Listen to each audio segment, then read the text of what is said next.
پہچان علی ہے، ارے گر بولے تو لگتا ہے کہ قرآن علی ہے، گر بولے تو لگتا ہے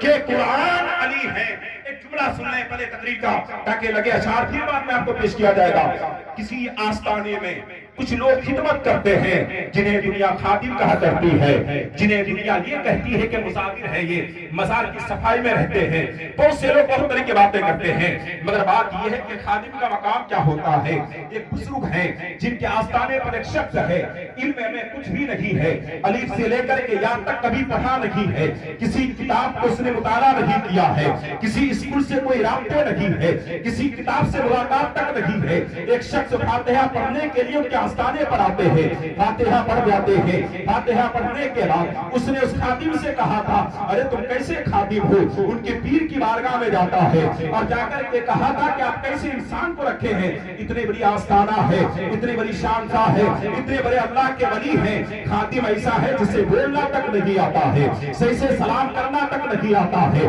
ان کے پاس کوئی ادب ہی نہیں ہے، اپنے کیسے شخص کو رکھا ہے جو جھاڑو لگاتا ہے، اسے بولنے کی صلاحیت بھی نہیں ہے، بات کرنے کے انداز بھی نہیں ہے، لوگوں کے ساتھ کیسے پیش آنا چاہیے کوئی طریقہ نہیں ہے، آپ نے کیسے کو رکھا ہے، وہ انسان خادم ہے، مایوس ہو جاتا ہے، رونے لگتا ہے، تڑپنے لگتا ہے، کہا کہ میرا کوئی نہیں ہے صرف آپ ہی تو ہے، مجھے کوئی جانتا نہیں آپ ہی تو جانتے ہیں، مجھے کوئی پہچانتا نہیں ہے صرف آپ ہی تو پہچانتے ہیں، میرا ہے کون جو دردے پہ زخموں پر مرہم رکھے گا، ہے میرا کون جو کس میری بیماری کو دیکھا کرے گا۔ آج ایک انسان آیا ہے ان کے پاس علم ہے، وہ تانا دے کر کے گئے ہیں، میری شکایت پیر کی بارگاہ میں کیا ہے، کیا آپ نے دیکھا نہیں کہ پیر کی بارگاہ میں میری شکایت کی ہے، کاش میں پڑھا لکھا ہوتا، میں بھی علم والا ہوتا، میرے اندر بھی صلاحیتیں ہوتی، میرے اندر بھی لیاقت ہوتی، تو وہ انسان کو بولنے کی صلاحیت نہ ہوتی، وہ انسان رونے لگا ہے، تڑپنے لگا ہے،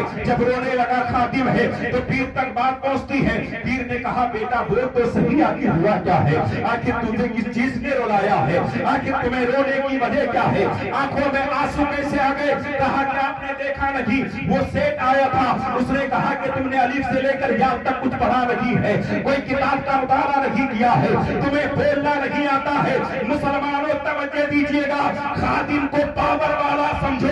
ایسا مت سمجھو کہ کچھ نہیں ہوتا ہے، ان کے پیر نے کہا بیٹا کوئی بات نہیں ہے، میں جانتا ہوں کہ تم نے نہیں پڑھا ہے، کوئی کتابیں تم نے نہیں پڑھی ہے، کسی مدرسے میں جا کر کے علم حاصل نہیں کیا ہے، نہ ہی تم حافظ ہو، نہ ہی تم قاری ہو، نہ ہی تم عالم ہو، نہ ہی تم مفتی ہو، تم پڑھنا چاہتے ہو، تم چاہتے